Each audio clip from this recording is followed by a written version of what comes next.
Welcome to Pinky's kitchen. இன்னைக்கு நம்ம பிங்கிஸ் கிச்சன்ல மீன் பிரியாணி எப்படி ரெடி பண்றதுன்னு பார்க்க போறோம். நிறைய பேர் வந்துட்டு கமெண்ட்ல கேட்டிருந்தீங்க மீன் பிரியாணி பண்ணணும்னு. அதுல சக்திங்கிறவங்க வந்து கேட்டிருந்தாங்க. அந்த வியூவர் கேட்டுட்டாங்க. அதனால உடனே நம்ம மீன் பிரியாணி நம்ம பிங்கிஸ் கிச்சன்ல போட்டாச்சு. வாங்க எப்படி செய்யுதுன்னு பார்ப்போம். அதுக்கு முன்னாடி நம்ம சேனலை சப்ஸ்கிரைப் பண்ணாதவங்க மறக்காம சப்ஸ்கிரைப் பண்ணிடுங்க. பக்கத்துல இருக்கிற பெல் பட்டனையும் கிளிக் பண்ணிடுங்க. வாங்க வீடியோக்குள்ள போலாம்.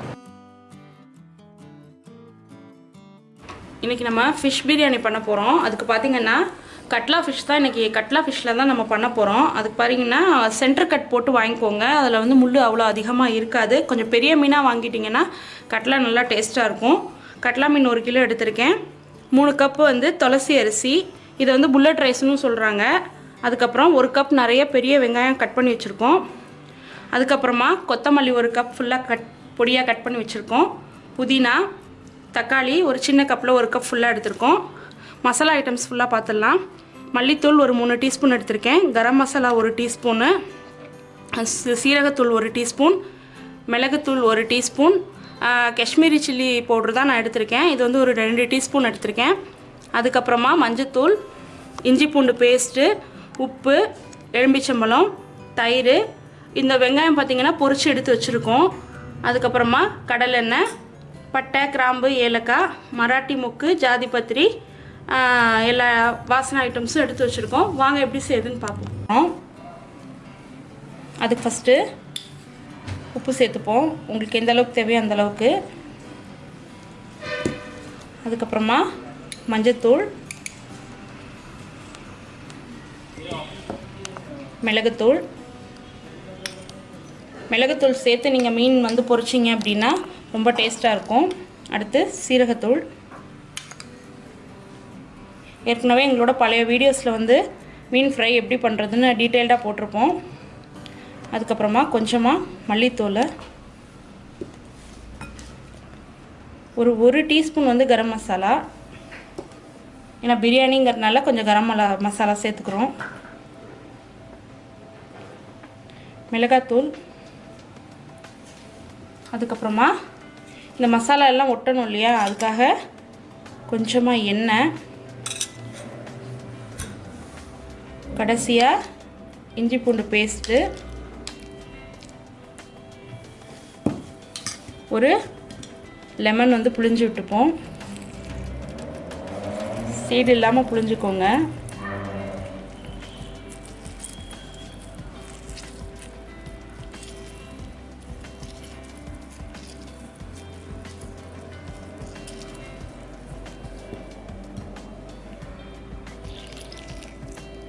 இப்போது இது எல்லாத்தையும் ஒன்றா வந்து நல்லா கலந்து, நல்லா உப்பு மசாலாலாம் பிடிக்கிற மாதிரி கலந்து ஒரு 15 நிமிஷம் அப்படியே ஊற விட்டுருவோம். அதை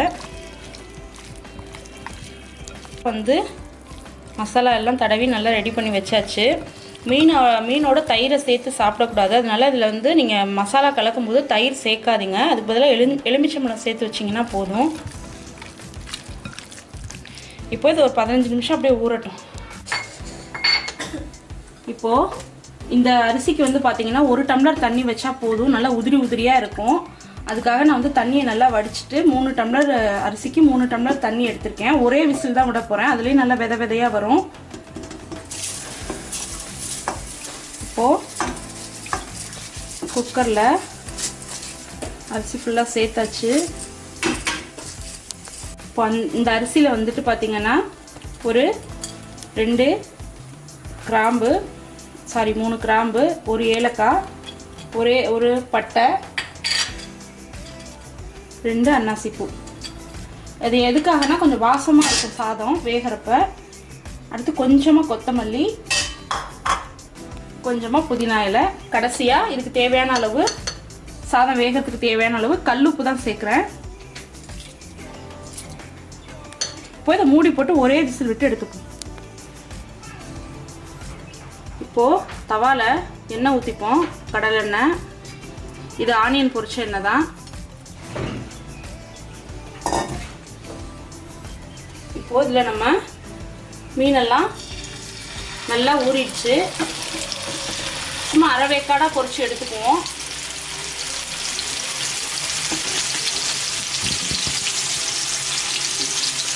இந்த மாதிரி சென்டர் கட் பண்ணிங்கன்னா முள் அவ்வளோவா இருக்காது, சாப்பிடவும் ஈஸியாக இருக்கும்.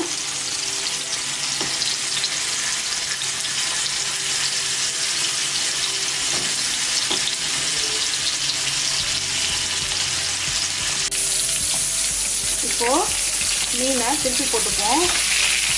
இந்த மாதிரி அரை வேக்காடா வெந்துருந்தா போதும், ரொம்ப டீப் ஃப்ரை எல்லாம் ஆகணும்னு அவசியம் இல்லை. ஆமாம்,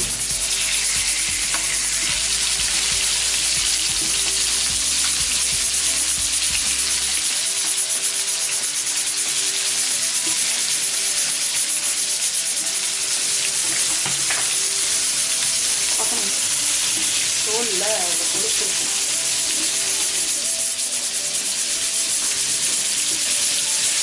இவ்வளோ தூரமாக தெளிக்கும்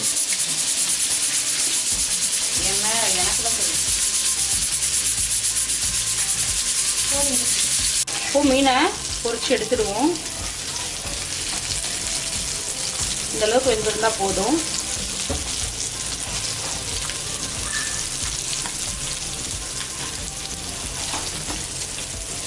அந்த மசாலாவையும் சேர்த்து எடுத்துக்குவோம். இப்போது கடலெண்ணெய் சேர்த்துப்போம். நம்ம இது வெங்காயம் பொரிச்ச அந்த எண்ணெய் தான், அதையும் நம்ம வந்து சேர்த்தாச்சு. எண்ணெய் காய்ஞ்சதுக்கப்புறமா நம்ம பட்டை, கிராம்பு, ஏலக்காய் எல்லாத்தையும் சேர்த்துருவோம். இப்போ பட்டையும் சேர்த்தாச்சு. அதுக்கப்புறம் கிராம்பும் ஏலக்காவும், அதுக்கப்புறமா அன்னாசிப்பூ, மராட்டி மொக்கு, கொஞ்சம் ஜாதி பத்திரி. இது சேர்த்தா நல்ல வாசமாக இருக்கும், அதுக்காக தான் இது சேர்க்கறது.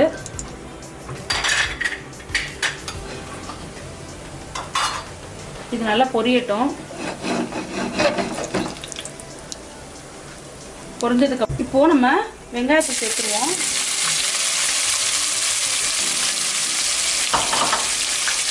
வெங்காயத்தை சேர்த்து நல்லா வெங்காயத்தை வதக்கிப்போம். நல்லா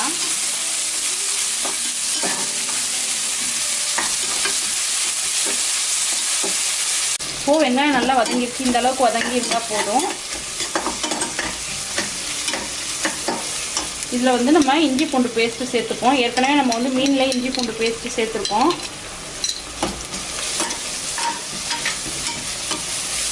இஞ்சி பூண்டு பேஸ்ட்டு சேர்த்ததுக்கப்புறமா நம்ம மசாலா ஐட்டம்ஸ் எல்லாத்தையுமே சேர்த்துருவோம். உங்களுக்கு காரம் எந்த அளவுக்கு தேவையோ அந்த அளவுக்கு நீங்கள் வந்து சேர்த்துக்கோங்க. நான் 1 டீஸ்பூன் மிளகாய்த்தூள் சேர்க்குறேன்.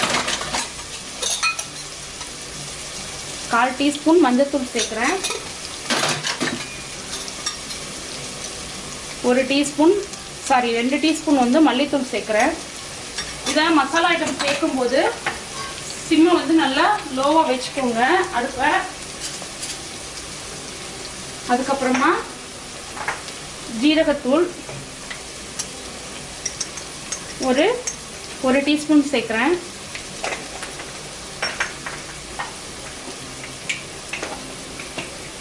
அதுக்கப்புறம் கரம் மசாலா, அதுவும் 1 டீஸ்பூனு, ரொம்ப கம்மியாக தான். கடைசியாக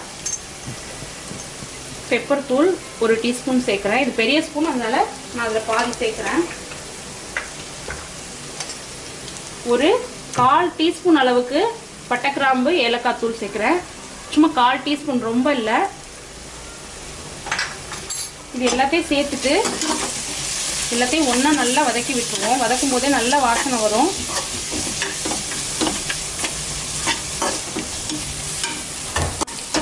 இப்போது இதெல்லாம் சேர்த்தாச்சு. இப்போ சேர்த்ததுக்கப்புறமா இப்போது கொத்தமல்லி கொஞ்சம் நிறையாவே சேர்த்துக்குவோம், அப்போ தான் நல்லாயிருக்கும்.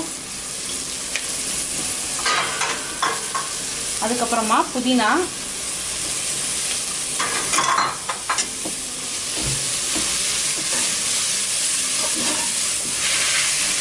எல்லாம் ஒன்றா மிக்ஸ் ஆகிற மாதிரி நல்லா மிக்ஸ் பண்ணிக்குவோம். இப்போ தக்காளி பழம் சேர்க்கலாம். அதோட 2 பச்சை மிளகாவும் சேர்த்துக்கிறோம். இதுக்கு எல்லாம் நல்லா ஒன்றா வதங்கணும். நல்லா ஒன்றா வதங்கட்டும். இதுலேயே வந்து நம்ம உப்பு சேர்த்துக்குவோம். ஏற்கனவே நம்ம வந்து சாதத்தில் கொஞ்சம் உப்பு சேர்த்துருக்கோம். அதனால் இப்போ நம்ம பார்த்துட்டு அதுக்கு ஏற்ற மாதிரி கல்லுப்பு தான் சேர்த்துருக்கேன். இப்போ போய் இந்த அளவுக்கு வதங்கினா போதும். மீனுக்கு வந்து மீன் பிரியாணிக்கு மசாலா கம்மியாக கொடுத்தா தான் டேஸ்ட்டு நல்லாயிருக்கும். இப்போ வந்து இதில் வந்து நம்ம தயிர் சேர்த்துக்குவோம். நல்லா கெட்டி தயிர் ஒரு 3 டீஸ்பூன் இருக்கும், மீடியம் டீஸ்பூனில்.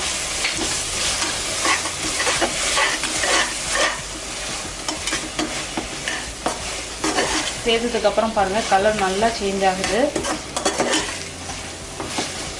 அதுக்கப்புறமா நம்ம ஒரு அரை லெமன் வந்து சேர்க்குறோம்.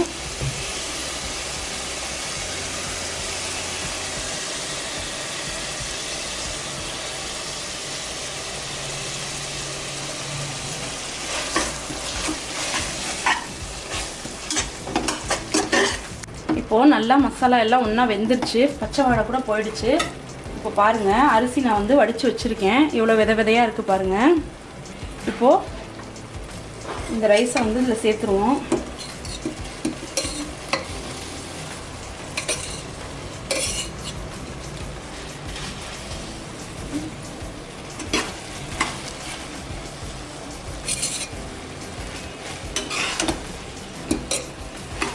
அப்படியே சேர்க்கும் போதே நம்ம வந்து லைட்டாக அப்படியே கிளறி விட்டுருவோம் 1-2.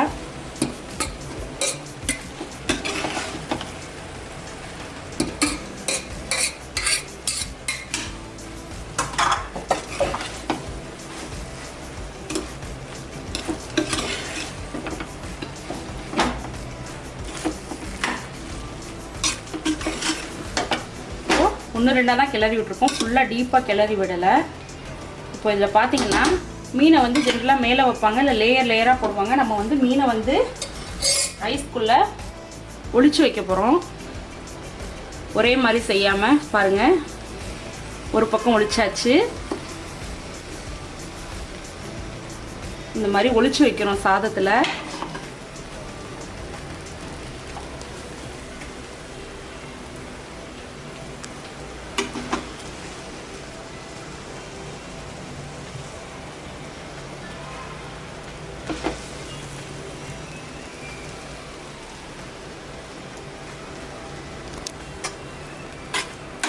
எல்லாம் மீனை வந்து ஒளிச்சு வச்சுட்டோம்.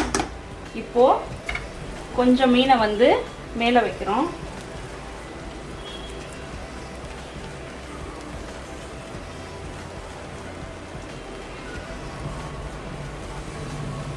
இந்த மாதிரி பொரிச்சு சமைச்சு பிரியாணி செய்கிறப்ப கொஞ்சம் முள் கொஞ்சம் ஈஸியாக நமக்கு எடுக்கிற மாதிரி இருக்கும். ஏன்னா இது கட்லா ஃபிஷ் இல்லையா, அதனால். இப்போ இதுக்கு மேலே பார்த்தீங்கன்னா நம்ம வறுத்து வச்சிருக்கிற வெங்காயத்தை சேர்க்குறோம்.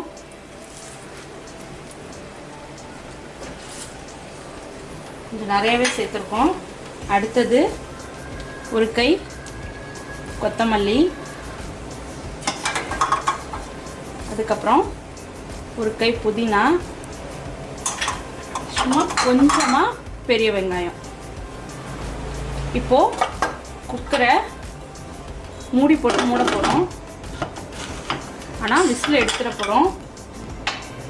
இப்போ தோசைக்கல்லை வச்சு அது மேலே தான் இதை வந்து நம்ம தம்க்கு கொடுக்க போகிறோம். இப்போது இந்த மாதிரி தோசைக்கல்லை வச்சுட்டோம். தவாவை நம்மக்கிட்ட இரும்பு கல் இல்லை, அதனால் தவா வச்சுருக்கோம். தவா வச்சுட்டு குக்கரை எடுத்து இது மேலே வச்சிட போகிறோம். வச்சுட்டு மீடியம் ஃப்ளேம் வச்சிடறோம். நிதானமாக அது வந்து சூடு ஏறி கல் சூடாகி அதுக்கப்புறம் நம்ம குக்கர் ஏற்கனவே சூடாக இருக்குது, அதோட இந்த ஹீட்டும் சேர்ந்து ஈக்குவலாக அழகாக சாதம் வந்து வெந்துடும். இப்போ நம்ம வாவ் மீன் பிரியாணி சூப்பராக ரெடி ஆகிடுச்சுங்க. உங்களுக்கே தெரியும் பார்க்கும்போது நம்ம போட்ட கொத்தமல்லிலாம் எந்த அளவுக்கு வதங்கியிருக்குன்னு பாருங்கள். இப்போது ரொம்ப மெல்லமாக நமக்கு தெரியும் எங்கெங்கெல்லாம் நம்ம மீன் வச்சோம் அப்படின்ட்டு. நல்லா உதிரியாக இருக்குது பாருங்கள். நம்ம அடியில் ஒளிச்சு வச்ச மீனையும் சேர்த்து எடுக்க போகிறோம். பார்த்து கிளறி எடுக்கணும். இதில் நம்ம சூப்பரான டேஸ்டான மீன் பிரியாணி ஃபர்ஸ்ட் கிளாஸாக ரெடி ஆகிடுச்சு. உங்களுக்கு இந்த வீடியோ பிடிச்சிருக்குன்னு நம்புகிறேன். உங்களுக்கு இந்த வீடியோ பிடிச்சிருந்தனா லைக் பண்ணுங்கள், கமெண்ட் பண்ணுங்கள், ஷேர் பண்ணுங்கள், மறக்காமல் சப்ஸ்கிரைப் பண்ணுங்கள். தேங்க்ஸ் ஃபார் வாட்சிங். வந்துச்சா?